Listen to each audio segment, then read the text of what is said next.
अस्सलाम वालेकुम एवरीवन, आप सभी को मेरी तरफ से वेरी गुड मॉर्निंग। कल मैं रात के 9 ही बजे सो गई और ये मेरे लिए बहुत ज्यादा सरप्राइजिंग और अनडाइजेस्टेबल है क्योंकि 12 बजे के बाद ही है जो मुझे नींद आता है। और तो और रात के 9 बजे सोने के बाद भी मैं उठ रही हूँ सुबह के 9:30 बजे। अब उठने के बाद हमारा हो रहा था ब्रेकफास्ट और ब्रेकफास्ट करने के बाद हम सब लग जाते हैं अपने अपने काम पे। उसी दौरान मेरे मम्मी से हो जाता है एक कांड। फर्स्ट ऑफ ऑल शुक्र अल्हम्दुलिल्लाह कि मेरे से ये कांड नहीं हुआ, वरना मेरी जो कुटाई होती ना वो आप लोगों को व्लॉग में दिखाने लायक नहीं होता। हुआ यूं कि मम्मी कपड़े वॉश कर रही थी और उसी बीच पापा के पैंट में रखे हुए पैसे भी उन्होंने धो डाले। कांड उनसे हुआ और हम उनके बच्चे हैं तो भरपाई हमें ही करनी पड़ेगी। तो फिर क्या, हाथ में आयरन पकड़ा के कहती है कि सारे पैसे को प्रेस करके सुखाओ पापा के आने से पहले। अब ये करने के बाद हमने किया सिंपल साधारण सा लंच। अब आप लोगों को पता ना हो तो मैं ये बात बता दूं कि हम 2 बहनें हैं, मतलब मैं और मेरे से एक बड़ी। और अक्सर ऐसा होता है कि बड़ी वाली शांत स्वभाव की होती है और छोटी वाली चटपटी मेरे जैसे। अब हमारे घर में भी कुछ ऐसा ही है और लोगों को लगता है कि जो लड़कियां ज्यादा बोलती है वो ज्यादा बदमाश होती है, लेकिन गेम तो सीधी सादी खेल के निकलती है। कुछ दीदी आके कमेंट मत करने लगना कि हम ऐसे नहीं होते हैं,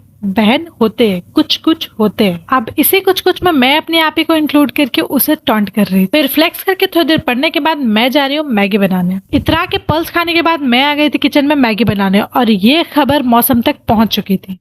मतलब मौसम का मूड हो चुका था चेंज। अब ये मौसम देख के मेरा मन तो गार्डन गार्डन हो चुका था, पर लाइट जाते ही मेरे मूड की हो चुकी थी ऐसी की तैसी। फिर सोचा कि ये लाइट कौन होता है मुझे मैगी बनाने से रोकने वाला। फटाफट से मैं आ गई थी किचन। अब प्याज और मिर्च को लाल करते हुए मैं बना रही थी स्पेशल मसाला, जिसमें के जाने वाले हैं कुछ लहसुन की कलियां, कश्मीरी मिर्च और चीनी। उप्स, तेल डालना तो भूल ही गई थी। अब तेल डालने के बाद हम इसकी करेंगे कुटाई। अब ये मसाला डाल के भुनाई करते हुए पानी के साथ डालेंगे मैगी। उसके बाद डाला कस्तूरी मेथी क्योंकि मेरे पास धनिया पत्ता नहीं था। अब मैगी बन चुका और इसका टेस्ट काबिले तारीफ था। आप लोगों को ये रेसिपी अच्छी लगे तो जरूर ट्राई करना। आज के लिए इतना ही। अल्लाह हाफिज, बाय बाय।